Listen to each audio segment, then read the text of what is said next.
प्यारे दोस्तों, ये पंक्तियाँ रामधारी सिंह दिनकर जी के कुरुक्षेत्र काव्य से ली गई हैं।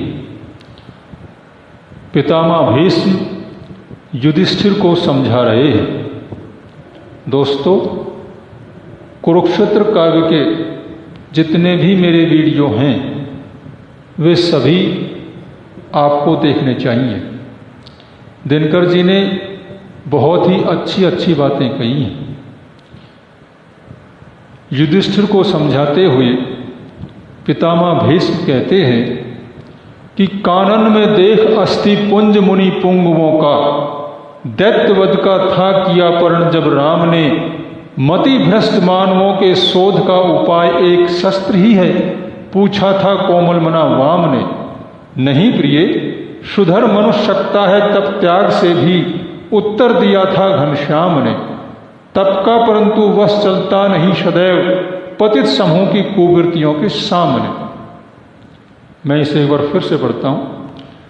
कानन में देख अस्थि पुंज मुनि पुंगवों का, दैत्यवध का था किया परण जब राम ने, मति भ्रष्ट मानवों के शोध का उपाय एक शस्त्र ही है, पूछा था कोमल मना वाम ने।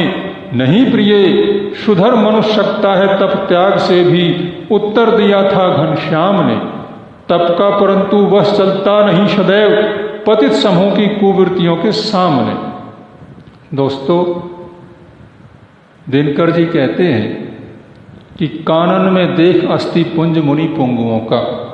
कानन वन, अस्थि पुंज अस्थियों का ढेर, मुनि पुंगवों मुनि ऋषि मुनियों जो थे उनकी अस्थियों का ढेर, दैत्यवध राक्षसों का वध, मति भ्रष्ट जिनकी बुद्धि भ्रष्ट हो चुकी हो, कोमल मना वाम ने, कोमल मन वाली पत्नी ने। वाम पत्नी को कहते हैं।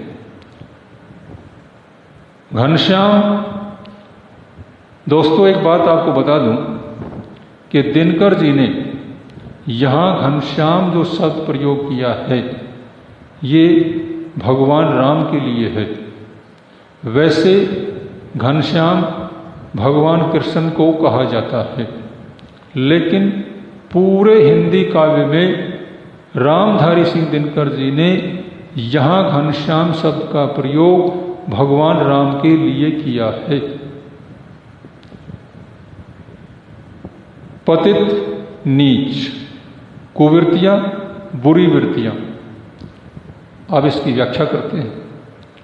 वे कहते हैं कि कानन में देख अस्थि पुंज मुनि पुंगवों का, कि भगवान राम ने जब वन में ऋषि मुनियों की अस्थियों का ढेर देखा तो उन्होंने दैत्यवध का था किया परण जब राम ने, तो उन्होंने दैत्यों का वध करने का, राक्षसों का वध करने का परण कर लिया। फिर क्या हुआ? मति भ्रष्ट मानवों के शोध का उपाय एक शस्त्र ही है, पूछा था कोमलमला वाम ने। बहुत अच्छी बात। माता सीता जो उनकी धर्म पत्नी थी, उन्होंने इस परण के बाद भगवान राम से एक प्रश्न किया कि आप तो स्वयं भगवान हैं और भगवान चाहे तो क्या कुछ नहीं कर सकता है। आप इन राक्षसों को मारने का परण क्यों करते हो? आप ऐसा नहीं कर सकते कि इनकी बुद्धि जो है वो ठीक कर दी जाए, इनकी बुद्धि को सुधार दिया जाए और ये अच्छे मानव बन जाएं, तो इनको मारने की जरूरत नहीं पड़ेगी। सीता जी ने क्या कहा? उन्होंने क्या प्रश्न किया कि मति भ्रष्ट मानवों के शोध का उपाय एक शस्त्र ही है। अगर जो मति भ्रष्ट जो मानव हैं, इनके शोध का, इनको सुधारने का क्या शस्त्र ही एक उपाय है? ये और किसी तरह से नहीं सुधारे जा सकते हैं। पूछा था कोमलमला वाम ने, यानी कि कोमल मन वाली पत्नी ने राम से पूछा था। कि मति भ्रष्ट मानवों के शोध का उपाय एक शस्त्र ही है। तो राम जी ने क्या उत्तर दिया? उन्होंने कहा, नहीं प्रिय, नहीं प्रिय, सुधर मनुष्य सकता है तब त्याग से भी। कि प्रिय ऐसी बात नहीं है, मनुष्य जो है ना वो तप और त्याग से भी सुधर सकता है। उत्तर दिया था घनश्याम ने, भगवान राम ने माँ सीता को यह उत्तर दिया था। फिर आगे क्या कहा कि तप का परंतु वश चलता नहीं सदैव, लेकिन तप का जो वश है वो हमेशा नहीं चलता है। पतित समूह की कुवृत्तियों के सामने जो नीच समूह, जो नीच वर्ग के जो लोग हैं, उनकी जो कुवृत्तियां हैं, उनकी जो बुरी वृत्तियां हैं, उन वृत्तियों के सामने तप का वश नहीं चलता है। वे लोग तो केवल और केवल शस्त्र की भाषा ही समझते हैं, वे ज्ञान ध्यान की भाषा नहीं समझते हैं। वो तप त्याग से ज्ञान ध्यान से नहीं सुधर सकते हैं, वे तो केवल शस्त्र की भाषा ही समझ सकते हैं और उनको मारना जरूरी है। पितामह भीष्म ने कितना अच्छा उदाहरण देकर युधिष्ठिर को समझाया है। दोस्तों,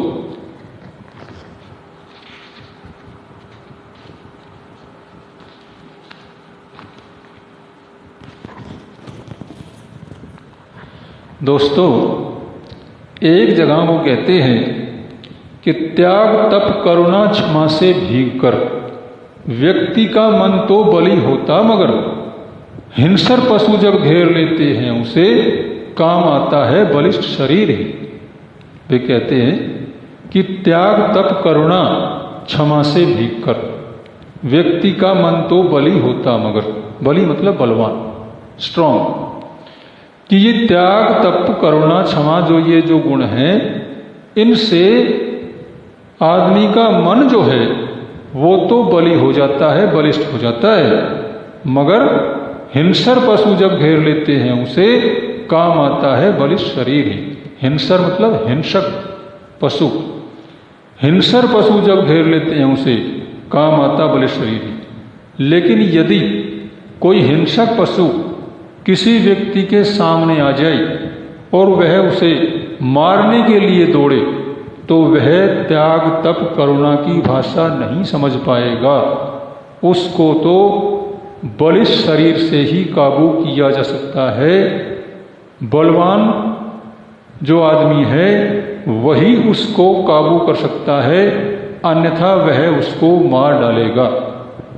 ये दिनकर जी ने लिखा है कि त्याग तप करुणा क्षमा से भीग कर व्यक्ति का मन तो बली होता, मगर हिंसर पशु जब घेर लेते हैं उसे काम आता है बलिष्ठ शरीर।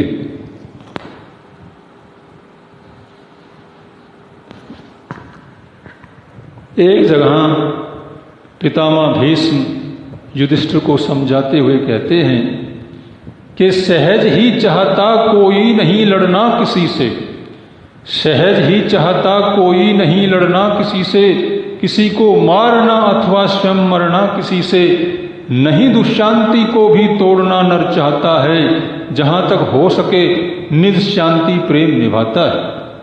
वे कहते हैं कि सहज ही चाहता कोई नहीं लड़ना किसी से, किसी को मारना अथवा स्वयं मरना किसी से, नहीं दुशांति को भी तोड़ना नर चाहता है, जहां तक हो सके निज शांति प्रेम निभाता है।